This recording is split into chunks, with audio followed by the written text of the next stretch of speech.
अभी हम देख रहे हैं रूल नंबर 86B। इसका जो पावर है वो बहुत ज़्यादा है। ये रूल का ओवरराइडिंग इम्पैक्ट है बाकी सारे रूल्स के ऊपर। अब ये किसको एप्लीकेबल है? तो ये सिर्फ रजिस्टर्ड पर्सन को एप्लीकेबल है, बराबर। ऐसा रजिस्टर्ड पर्सन जिसका टैक्सेबल टर्नओवर एक मंथ का 50 लाख के ऊपर है, बराबर। टैक्सेबल एक्सक्लूड्स, बराबर। अब हमारा क्वेश्चन है कि ये रूल का रूल क्या है, बराबर। तो उसके पहले एक मैं क्वेश्चन पूछ रही हूँ, मेरे को आंसर देना, ठीक है। आप इतने बुद्धिमान लोग हो, इतने स्मार्ट समझदार। मैं क्वेश्चन पूछ रही हूँ, आप मुझे आंसर दो। हाँ, आईजीएसटी का लाइबिलिटी है, बराबर।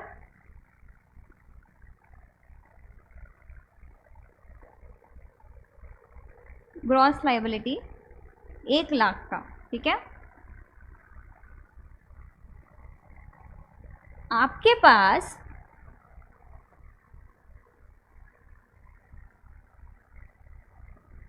आईटीसी लेजर में, आईजीएसटी के आईटीसी लेजर में 1,70,000 रुपये है। अब आप क्या करोगे, कैसे पे करोगे ये लाइबिलिटी? आईजीएसटी का क्रेडिट यूज करके कैसे?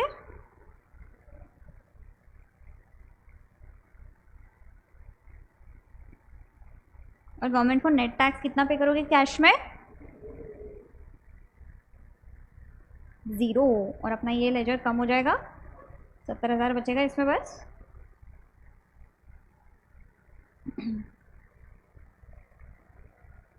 बराबर है ना। बट गवर्नमेंट को ना अच्छा नहीं लगा कि तुम सबकी सब लाइबिलिटी क्रेडिट यूज करके पे कर रहे हो, क्योंकि गवर्नमेंट अगर सब क्रेडिट से ही देगा तो उसको तो कैश मिलेगा ही नहीं। प्रॉब्लम गवर्नमेंट को हो रहा है, ठीक है। तो उन्होंने 86B लेकर के आए और बोला कि जब तुम्हारा लाइबिलिटी है ना इतना, और तुम वो पर्टिकुलर मंथ में तुम्हारा टर्नओवर 50 लाख को क्रॉस करे, टैक्सेबल टर्नओवर, तो तुम पूरा की पूरा आईटीसी से पेमेंट नहीं कर सकते हो। तुमको अप्लाई हो जाएगा रूल नंबर 86B। ये रूल का रूल बोलता है maximum 99% of the liability can be paid by ITC. मतलब मिनिमम 1% तो तुमको कैश में भरने ही आएगा, बराबर, समझे। तो ये रूल का रूल क्या है? जिसको भी ये एप्लीकेबल है वो मैक्सिमम 99% आउटवर्ड टैक्स लाइबिलिटी का पेमेंट आईटीसी लेजर से कर सकता है। मैक्सिमम बोला है क्या? दैट इज मिनिमम 1% उसको कैसे करना पड़ेगा? कैश लेजर से, समझे, बराबर। मर्जी है उनकी। बोला ना कि क्रेडिट से सेटल हो रहा था तो उनको कैश नहीं मिल रहा था, तो उन्होंने बोला भाई कैश चाहिए हमको, हमको पैसा नहीं मिल रहा है, हमको ये रूल लगाना है, ऐसा गवर्नमेंट रोके बोल दी। अब हम क्या करेंगे? हाँ, कर सकते हो, बिल्कुल कर सकते हो, ठीक है। अब ये रूल आ गया प्लस ओवरराइडिंग इम्पैक्ट के साथ आया, तो इसको पावरफुल इसलिए बोलते हैं। हर एक मंथ में लग जाएगा, एक बार लग गया कि वो मंथ में लगेगा जिसमें टैक्सेबल टर्नओवर 50 लाख को क्रॉस किया, सिर्फ वो मंथ को जिसमें टैक्सेबल टर्नओवर 50 लाख को क्रॉस किया, बराबर। अब हमको ये पता है आरसीएम का लाइबिलिटी हमको सिर्फ कैश में पे करना होता है, उसमें आईटीसी नहीं हम सेटल कर सकते। यस, तो क्या ये आरसीएम का पेमेंट जो मैं कैश में कर रही हूँ ये वो 1% में इंक्लूड करूँ क्या? आंसर इज नो, क्योंकि आरसीएम का लाइबिलिटी मेरा इनवर्ड लाइबिलिटी है। क्या मैं जो परचेज करती हूँ अगर वो आरसीएम में आता है तो रेसिपिएंट पेज द टैक्स, मतलब मेरा इनवर्ड लाइबिलिटी है। हमको क्या बोला है? Maximum 99% of the outward tax liability can be paid by cash ledger, credit ledger, बराबर। मतलब मिनिमम 1% उसको कैश लेजर से भरना पड़ेगा ऑफ आउटवर्ड टैक्स लाइबिलिटी। तो आरसीएम का कैश पेमेंट कभी भी उसमें आएगा क्या? काउंट नहीं होएगा, समझे। इसी के साथ ये रूल होता है हमारा स्टार्ट। यस, समझे क्या? अब सबसे बड़ी चीज़ और इनकी फेवरेट चीज़ जो इन्होंने किया है वो क्या किया है, कुछ लोगों को एक्सक्लूड, जिसमें सबसे पहले कौन है, very good, government department, PSU, local authority, statutory body, समझे? यस। चलो नेक्स्ट पार्ट।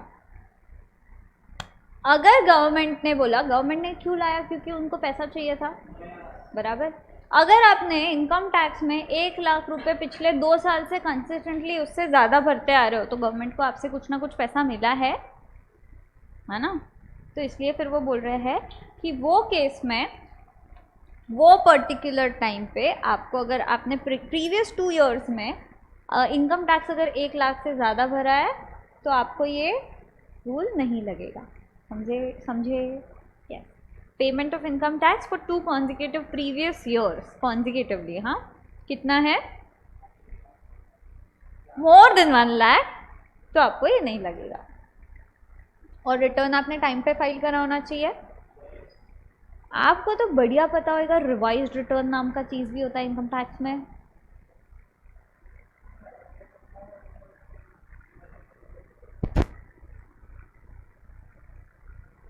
रिटर्न फाइल करके आपको कुछ प्रॉब्लम पता चलता है, डिस्क्रिपेंसी है, कुछ चेंजेस करने हैं, तो इनकम टैक्स में रिवाइज्ड होते हैं रिटर्न, बराबर। उसका भी टाइम लिमिट होता है।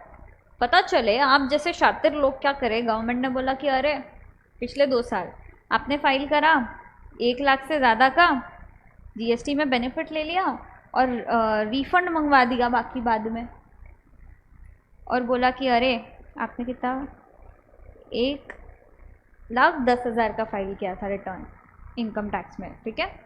फिर हमने क्या किया, बेनिफिट लेके 6-8 महीने में रिफंड मंगवा लिया 50,000 का, बराबर। हमारा जब क्रेडिट लिए थे तब का तो कंडीशन पूरा हो गया, पर डिपार्टमेंट भी स्मार्ट है तो उन्होंने बोला पर ऐसे 2 प्रीवियस ईयर्स जिनका रिवाइज करने का टाइम एक्सपायर हो गया है, उसमें आपने 1 लाख से ज़्यादा पेमेंट किया है, समझे, तो आपको ये रूल नहीं लगेगा। मतलब आप पूरा आईटीसी लेजर से पे कर सकते हो। चलो नेक्स्ट। अभी ये पार्ट भी इन्होंने आपको दिया है बट आपको इंटर लेवल पे नहीं है। जीएसटी में अगर आपने आईटीसी का रिफंड जो है वो क्लेम करके रखा है प्रीवियस ईयर का, जीएसटी में है इसीलिए सिर्फ प्रीसीडिंग ईयर देख रहे हैं, इनकम टैक्स में हम लोग 2 साल देख रहे थे। यस, जीएसटी में अगर आपने रिफंड ले रखा है 1 साल में, पिछले साल में 0 रेटेड सप्लाई का या इन्वर्टेड ड्यूटी स्ट्रक्चर का आईटीसी का, तो आपको अगर 1 लाख से ज़्यादा का लिया है तो आपको ये फाइनेंशियल ईयर के लिए ये रूल एप्लीकेबल नहीं है, समझे।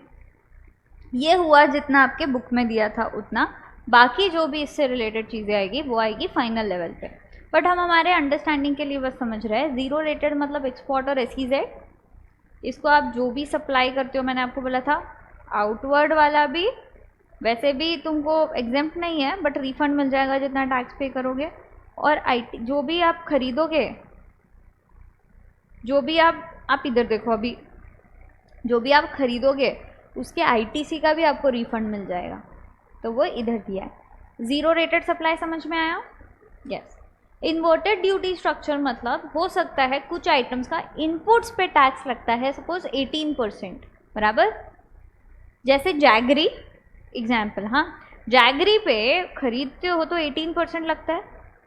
अब उसको कूट के अगर बेचते हो जैगरी पाउडर बना के, उस पर 5% टैक्स है, तो आपका आउटवर्ड कम है, इनवर्ड ज़्यादा है, तो आप हमेशा ज़्यादा पे कर रहे हो, आपके पास आईटीसी हमेशा बड़ा रहेगा, और आउटवर्ड टैक्स कम है तो आईटीसी हमेशा बचता रहेगा और अक्यूमुलेट होते जाएगा। तो इन्वर्टेड ड्यूटी स्ट्रक्चर के केस में सेक्शन 54 रिफंड्स में फाइनल में आएगा, अभी नहीं है। गवर्नमेंट बोलता है आपको रिफंड मिल जाएगा आईटीसी का। ये 2 ही केसेस है जहाँ पे आईटीसी का रिफंड मिलता है। और अगर आप आईटीसी का रिफंड लेते हो 1 लाख से ज़्यादा प्रीसीडिंग फाइनेंशियल ईयर में, तो आपको ये रूल नहीं लगेगा, समझे।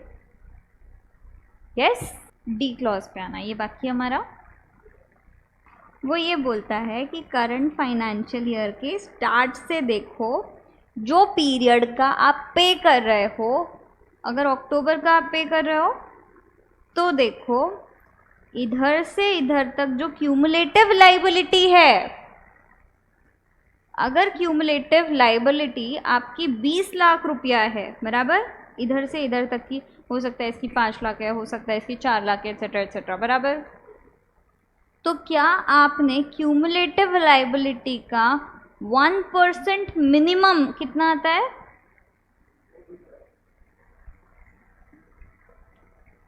आप बोल रहे हो 2 लाख, मैं भी लिख रही हूँ 20 लाख, 20,000, ठीक है। तो इसका अगर ये पीरियड का आपने 20,000 मिनिमम कैश में पेमेंट करा है तो फिर आपको अक्टूबर के मंथ में 86 भी नहीं लगेगा, मतलब आप आईटीसी से पे कर सकते हो क्या? यस, ये ऑप्शन 1 है। बट अगर ऑप्शन 2 आपने कैश में पे किया है खाली 19,000, तो आप आईटीसी से पूरा की पूरा सेटल कर सकते हो क्या? नहीं, कितना करोगे? सिर्फ लास्ट मंथ का 99%। शॉर्टफॉल करोगे क्या? Answer is no. एक्सेप्शन मिलता है, एक्सेप्शन के बाहर होगे तो रूल लग जाएगा, ठीक है, समझे? अगर मैं बोलूँ अक्टूबर के मंथ का लायबिलिटी है आपका 5 लाख, अब बताना आपको मिनिमम कितना रुपया पे करना है कैश लेजर से? 5,000 ऑप्शन ए, ऑप्शन बी 1,000।